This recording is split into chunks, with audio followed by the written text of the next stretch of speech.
Back to the channel, guys. My name is Gene Edwards. You are watching NHL Aftermath for July the 22nd, 2023. This is my good buddy Sammy. We are on episode 8, and I got to try to center myself a little bit better. This is episode 8. We did not do a episode last week due to the lack of news content, and because Sammy was gallivanting in Las Vegas last weekend, having a good old time. How was your trip in Vegas, Sammy? I know you say it was a lot of business, but were you able to have at least some fun out there? We definitely was able to have some fun for sure. The reason for my trip was for a business convention down there, but was able to have some fun, able to walk up and down the strip. Walked past T-Mobile Arena, walked past the Golden Knights Arena, which was interesting. I didn't even realize it was there until I looked up, and I was like, "Oh, that's an arena." That's where the Stanley Cup was won. Yeah. So, and then they're crazy about their hockey down there, though. There's flags on every light post all around the strip, everywhere, of Golden Knights and players. They're crazy about their team, that's for sure. Well, I know when I don't know if maybe I was there at the time. I think I was there at the time. But they're New York. They had the Statue of Liberty, and they had draped in a jersey, a Vegas jersey, and that when I was down there. And yeah, they definitely love their hot. Well, because I think the main reason it's their very first professional team. They have no professional teams and now I think the NFL is now there, and that was the first ever team. So I know when I was there, I don't know how I felt, but I looked up at all these buildings. I'm like, man, I saw it all on TV, and it felt like I felt like a little Lego guy, just like, holy cow, this is like Vegas. Like, yeah, there's the block, there's this, there's like, it's so surreal when you're there. And that's how I felt. Yeah, like it's like, oh, look, there's a Bellagio, there's this, there's that. Oh, there's a Gordon Ramsay chef. Oh, hey, there's the Pawn Stars thing, So, did you get a chance to go to Pawn Stars? I didn't. No, we didn't quite make it that way, but I definitely felt the same way about Vegas. I've been seeing it on TV a bunch, or seen it in movies and stuff like that. Very surreal. I drove down from southern Alberta. I drove all the way down there. It was a long. I did it over 3 days to drive down. Drove back in 1 day, which was long, but did the drive down. And yeah, when you kind of come over the hill, when you're on the I-15, you kind of come over this hill, and suddenly it just opens up, and you look off to your left, and there's just metropolis, this massive city there. It was crazy. It was really cool. Yeah. I eventually want to make my way to New York, and I think I'd have that surreal moment too when I go to New York and looking at all the skyscrapers and looking at Madison Square Garden and the Statue of Liberty, and I think it'd be like, oh wow. So anyway, Sammy, let's get to it. I know you're not feeling very well; you're a little under the weather, so I'm going to try to make this a little bit of a quick episode if we can. There's a lot of stuff I want to talk about, but we'll try to make it as quick as possible for you. All good. So the news that we're recapping this week, a lot of it is we're still talking arbitration, and a few settlements have happened, but there still is quite a few that are available. So some of the settlements that have been signed is Gabriel Vildari of the Winnipeg Jets signed a 2-year, $6.8 million contract. Winnipeg, you know what? They really got a good steal out of a guy that did not want to play there. They did hose LA on that one, I really think. Now. I think so too.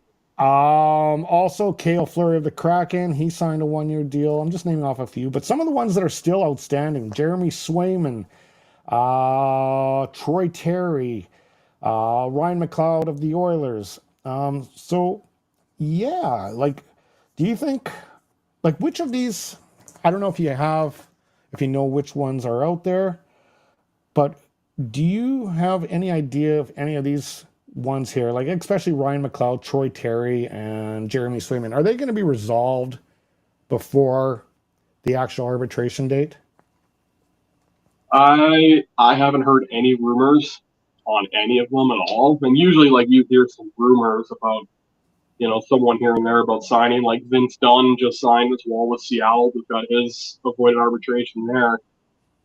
And there were some rumors of them being close, and then rumors of they're not close, and then rumors of them being close, and then not close, and then suddenly he signed. And I haven't, with Swayman or with Terry or McLeod, I haven't heard anything for any of them. And I haven't really heard much about anything for anybody else still in arbitration or seeking that way for RFAs. I haven't heard anything. And I don't know, at least in the case of Jeremy Swayman with Boston, like, they don't have a whole lot of cap space. And Jeremy Swayman, I imagine, is going to get, well, he's definitely going to get a raise over his previous contract, and I don't think Boston has the money to give him much of a raise. Yeah, money's tight. Well, the way that whole COVID thing, like, I think they're saying next year is the first time they're going to see actually a significant bump in it, like a 5% bump. But Yeah. I mean, literally since Holland took over the Oilers, and I'm using the Oilers as a reference because that's what I really follow, but he's only saw a $2 million raise in 5 years running that club. So, it's very hard to run. The one thing I have heard is Ryan McLeod of the Oilers sounds like he's going to definitely go the distance. It sounds like that is going to definitely be settled by an arbitrator.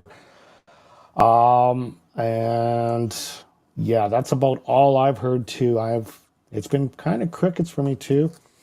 That being said, you were in Vegas. I was dealing with a little bit of a family issue with my mother, which looks like it's going to be resolved, but she was hospitalized. She is due to be released tomorrow, so I'm really pumped about that because she hates it. She obviously hates being in the hospital, but no one likes it. Okay, let's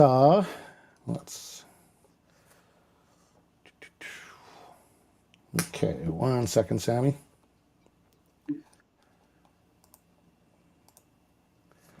Okay, so this pertains to the Edmonton Oilers. Now, I know I'm a total homer about the Oilers. But Jeremy Cobell, the video coach of the Edmonton Oilers, has decided to leave the organization. I still don't know the reasons being. But I just finished watching the Oil Stream with Tom Gazzola and Nelson. Nelson. Forgot his first name. But I finished watching that, and Dustin Nelson is his name. And one of the things they were talking about is a lot of these guys, including, the current coach, all started from the video coach level, and they just looking to build up their opportunities. And I think that's what the case is with Jeremy Cobell. He was like the black ace in our pocket for so many calls last year. In fact, there was a game against San Jose late in that season that 4 disputed San Jose calls in one game, and they all were turned over just from his eye in the sky and saying, yep, that was offside. Yep, this was no good. Yep. All these infractions. Solid guy. There was only one that I can think of that he made a call on that, well, he actually said, don't do it, but Woody decided to challenge anyway because the Oilers were losing pretty badly and whatever, and they just wanted to do something to change momentum. But yeah, just an absolute stud, a really amazing dude. And that's how Edmonton Oiler fans are. We get upset when the video coach leaves the organization. The video coach, man. Like, we'd probably get upset if a popular popcorn guy leaves the damn organization. You know what I mean? I mean, good for you for even knowing what your video coach's name is. Yeah. Because I don't even know. I don't know Vancouver's video coach is what his name is. I can't tell you. Well, I only know because it's actually making news, dude. Like, yeah, I never knew his name was Jeremy Cobell until this news came up, and it sucks because he, like I say, he's been almost the 6th man or 7th man. Like, he's been clutch. Like, basically, Ryan Richard basically says that his loss is huge. Like, it's like he's been clutch in so many situations. So, yeah. But anyway, I wish him well. I hope he does well with whatever his future endeavors, if he's still going to be in the NHL, if he's going to try pursuing a higher tier of coaching. I wish him the best. He was a hardworking man. He's very keen on detail. So, yeah, it just kind of sucks that we lose such a good video coach that was able to get so many calls turned back for us. Yeah. But it is what it is. Okay. Well, the one thing that we are starting to see is the talks for Erik Karlsson are starting to heat up to the point that it's almost sounding like he's going to be a Penguin next year. A lot of indicators. It sounds like Dubas is hell or high water wants him. From what I've been hearing, I know Carolina was in the mix, but I don't know if they can make the money work. Is he going to be a Penguin? Is he going to be a Shark? Is he going to be a Kane? What are your thoughts, Sammy? So I was just reading, I don't know if it was earlier today or yesterday, but Seattle has also expressed a lot of interest, and so has Toronto. How Toronto would make that work, I have no idea. You would have to move like Nylander or something like, or Marner or something back. I don't. You'd have to move a lot of money out to get a lot of money back in. Yeah. Seattle has a lot of cap space, to my knowledge. I think they'd be able to make it work. They'd probably have to get some draft picks for it. Carolina actually has the most cap space between Pittsburgh and Carolina. Carolina has like $2.5 million in cap space. Pittsburgh has zero or negative cap space right now. Is that right? I thought Pittsburgh had more cap space. No. Carolina has I think $2.5 million, and Pittsburgh has like nothing, to my knowledge. Anyway, Carolina doesn't need him. To be honest, their top six for defensemen is already disgusting. Like their top six is already stupid. You know, you got Dmitry Orlov, you got Jacob Slavin. They need him too. Come on. I mean, if they got him, then yeah, I mean, horrifying. But again, like I said, Orlov, you got Brady Shea, you got Brett Pesce, you got Jacob Slavin. Why am I forgetting who their bottom two are right now? But their bottom two as well are fantastic. Like their 6-man D line is unbelievable. It's unbelievable. Mm-hmm. And then Pittsburgh's defense D line isn't nothing to scoff at either. But you add Erik Karlsson to that mix, and that's you bump. I mean, for you, when we talked about a couple weeks ago, like where you think teams are going to fit, I honestly already think Pittsburgh's going to be probably a top 10 team. You add Karlsson to that team, they're definitely a top 10 team and arguably a contender. Yeah. You put him alongside Chris Letang or whatever, like, Well, they're already talking that he basically Letang would kind of backpedal back and let him take the reins as far as the PK guy. Can you imagine him feeding Crosby, feeding Malkin? Can you imagine how lethal that power play would be? Well, the thing is, too, Karlsson put up 101 points last year in San Jose on a terrible San Jose team. Mm-hmm. And, I mean, not saying that he's going to go to Pittsburgh and be like, oh, suddenly he's putting up 150 points. That's not going to happen. But you put him on a team, like you said, where he's feeding Crosby, feeding Malkin, feeding Rust, Gensel, like feeding those guys. He's probably going to put up, I don't know if he hits 100 points again, but I could see him easily putting a point per game at minimum again, for sure. Or was he putting up points last year because San Jose was so bad and teams took him lightly, and then they just realized, hey, there's still the Karlsson factor, you know? Also true. Also true. He may be because San Jose wasn't good that he had to step up more. Yeah. And so he stepped up more, therefore he potted more points. Whereas in Pittsburgh, he doesn't have to be the showboat. He doesn't have to be that, perfect guy that's always the offensive focus. He's the offensive guy in San Jose. Whereas in Pittsburgh, like you said, he's behind Crosby, Malkin, Gensel, Letang. Like he can step back a bit. He probably still puts up 70 points, 80 points. But yeah. And plus we got to remember he is the current Norris Trophy winner. So I mean, he's still fantastic. You don't just get that just from your offense. I mean, that definitely plays a huge role. I think it plays the majority of the role, but you also get that for your defensive prowess as well. Yeah, okay, let's move on to the story that's coming out this week regarding Alex Galchenyuk. Yeah, there's some stuff going on there that is very bad. I'm just going to get into some of the stuff that was reported by ESPN here, but on a phone call, he basically said, amongst racial slurs to the police and all this kind of stuff, he also threatened families' bloodlines, according to this ESPN report, telling officers that their whole family would be dead, their bloodline would be dead, and all that. And I guess he was drunk or something like that. I don't know exactly all the details, but I'm pretty sure he was heavily intoxicated on something. And he also went on with racial slurs. I mean, this is a guy that, and now he is now in the player assistant program, but he just got a contract from Arizona to make a second stint there. And they already pulled the plug 13 days later, I believe it is. And they canceled his contract. Is he done? Are we going to see Alex Galchenyuk in the league? I don't think he's a prominent enough of a player to come back from this one. He was barely kind of floating around anyway. You know, I think there was enough of a slight upside for some teams that people would take a chance on him, but he barely, he was barely hanging on, I think, to begin with, and then this is probably going to be the last straw. I mean, he probably goes over and signs in the KHL after this, or goes and signs in, I don't know, the SHL or something like that. Like, he's going to go over and play in Europe probably after this. Like, no, I don't think anybody in the NHL is going to take a chance on him.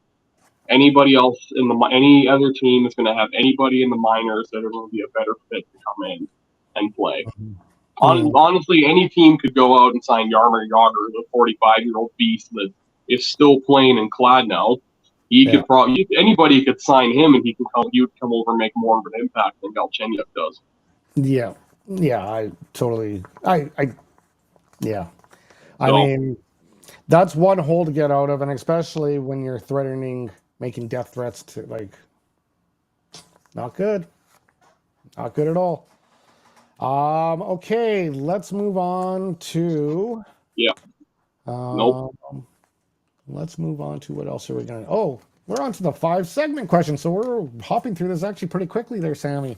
So I got 5 questions that I dug up for you, Sammy. And you can't see my screen, right? So you can't see the first question right now, right? Basically, all you see is me when we're talking, right? I can.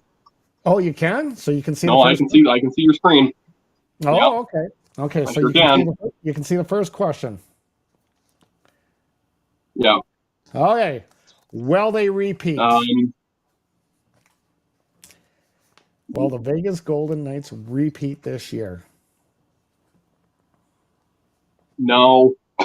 That took you a while, Sam. That took you a while. So why not? Why don't you think they will? Well, I mean, to be fair, maybe what do I know? Because I didn't even pick them to make the playoffs last year, let alone win the cup. But I don't know. Like, they still got a good team, sure. I don't know how much losing Riley Smith really impacts them. It's going to depend. Like, they have this crazy goalie carousel right now.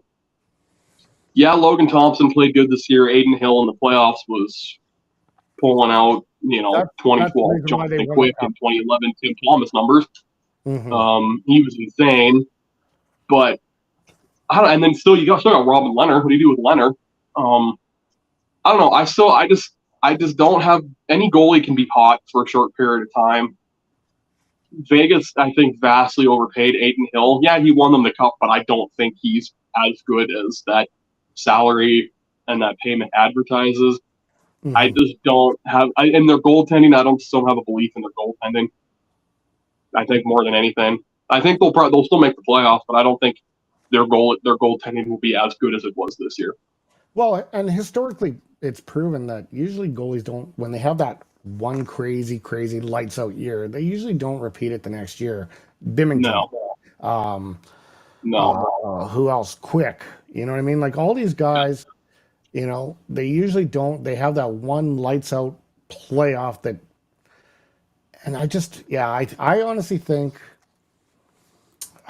if Marchessault wasn't the Conn Smythe Trophy winner, it would have been Adin Hill. I really do believe that he was definitely close to to getting that title. Okay, let's go on to the next question for you, Sammy. Will Connor McDavid exceed his previous year's point total of 153 points next season? Yes. Yes, really. Yeah. I Wow. think. I honestly, I mean, he's only just getting better every year. He's only really just entering his prime. The fact that he's just entering his prime, I think having again line mates. I mean, he has Draisaitl on the line, you know, here and there, but I think having Zach Hyman on one side, you have Connor Brown again, who I mean, Connor Brown and Connor McDavid had chemistry in the minors. That doesn't mean that'll translate to the majors, but you know, who knows? I don't know. I could easily see McDavid potting at least 160. I could see him potting 100 or 170 goals. I can see him potting 70 goals easily, hitting 160 points or more. Wow. I think he'd be 153. You know what? As much of an Oiler, I don't think he will. That to me was, and I know that sounds kind of crazy for me to say that, but I mean, you got to also take injuries into account and all that stuff. I mean, there's so many factors. He has to stay healthy. Okay, I'll tell you what. If he stays healthy and plays, then yes, I think he will. I think he has potential to do it. You don't bet against McDavid. That's one thing I know for sure is you don't do that. So if he's healthy, Yeah. I will say yes, he will exceed it as well. But that's the key, staying healthy. Yeah. All right, next one we're going to talk about is where will Patrick Kane eventually sign? Oh man, I mean, he's got that surgery that he had. He's going to be out for at least, I think they said at least 6 months, could be 6 to 9 months. I think honestly, if anything, he probably maybe signs a late year contract with Chicago. Honestly, I think he probably goes back to Chicago. If he were to sign anywhere other than Chicago, maybe he signs cheap with the Rangers or maybe even Buffalo because that's his hometown. But I'd see him signing, you know, maybe around the trade deadline this upcoming season with Chicago again. Honestly, would be my pick. So I think he wants to go to a contender. So I could see him going with a Colorado. I could see him going with I could see Vegas definitely in the mix on him because Vegas always wants to get those big name players. Maybe New York again. I don't know. Maybe Toronto's going to take a stab at him, but they have to definitely get rid of, I don't know, William Nylander and some other players. Like I'm pretty sure, unless they can sign him dirt cheap, they might be able to make it work. Yeah, but I don't know. I could see Chicago maybe be doing it, or if he is going to go to a team that is not really a contender but an up and coming team, is the Buffalo Sabres. I could see that also, and that is because of his hometown team. Yeah. All right, let's go with Alexander McGillney. Will he finally be inducted to the Hall of Fame next year? I think we just talked about this a few weeks ago. I think, honestly, like at this point, he hasn't already, and every passing year that he doesn't get inducted into it, his chances decrease, in my opinion. Mm-hmm. I don't know. At this point, if he hasn't been, I don't know if he does get it. He should. I think he should. I think I have a feeling he's going to get inducted next year. I really do. But it also depends on the political landscape of the world. Because right now things are actually, I've read, and I don't want to get too much into the political thing, but now it's starting to heat up with Poland and stuff like that. I don't want to get into too much details. But there's a lot of, like, it just all depends on the political landscape. I mean, they're still not allowing the cup go to Russian, to anywhere in Russia right now. Yeah. They're keeping that, because Honestly, and I think I know why, because they could use that as definitely a bargaining chip if they hijack that cup, right? Like, can you Yeah, imagine the Russian government taking a cup and we're not giving it back to you until you guys, yeah, that could be it, yeah, and then that would, so that's probably why they don't even do it. But I hope he gets inducted. I think he deserves it. I think his story is enough to make him definitely a consideration into it, because he went through a lot to get there, and he risked a lot to get there. So yeah, I hope he gets there. And I yeah. actually, if you can see on your screen, I gave him the picture I have up is your Vancouver Canucks when he was a Canuck here. So Yeah, he was great when he was in Vancouver. The team yeah, sucked, but he was great. yeah. So I thought I would throw that just to, because I could have always done the Buffalo one and all that, but I'm like, no, I'm gonna make Sammy happy. I'm gonna give him the Vancouver jersey.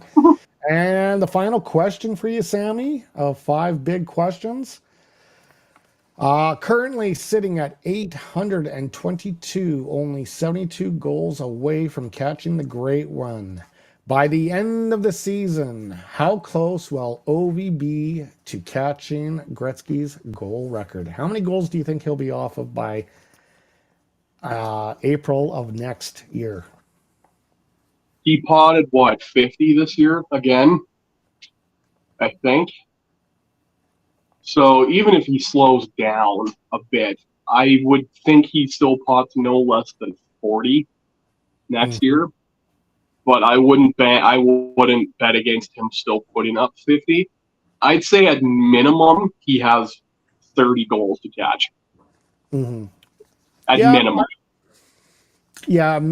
minimum, and that's an off year for him, because I'm thinking around 20. I think he'll be about 20 away. I think he'll hit that.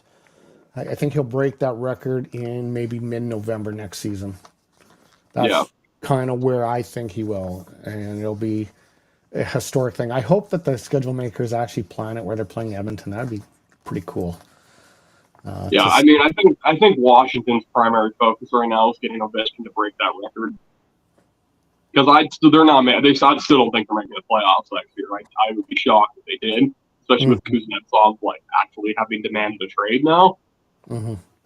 So I think their primary goal is just to get him to break that record and then be done with it, And and then then be he done with probably it. retires. Yeah. Well, Sammy, I think that's an episode there, buddy. Sweet. Um, I know you asked me to sign out, but I think you have enough energy to do it, and I'm not going to babble on after you do it. So once you sign us out, I'm going to just say good night, folks, and that's it. So go ahead, Sammy. Send us on our Okay. way. Uh, now I cough. As he coughs, Um, yeah. yeah. Yeah. Thanks for tuning in, guys. For those that did, or for those who will watch this in the future. If you liked what you saw, like what you heard, we're just two friends that enjoy talking about hockey. Like and subscribe, share with your friends, and make sure to tune in every week because we do this every week. All right, guys, we'll see you next week. Have a good one. We'll talk to you soon.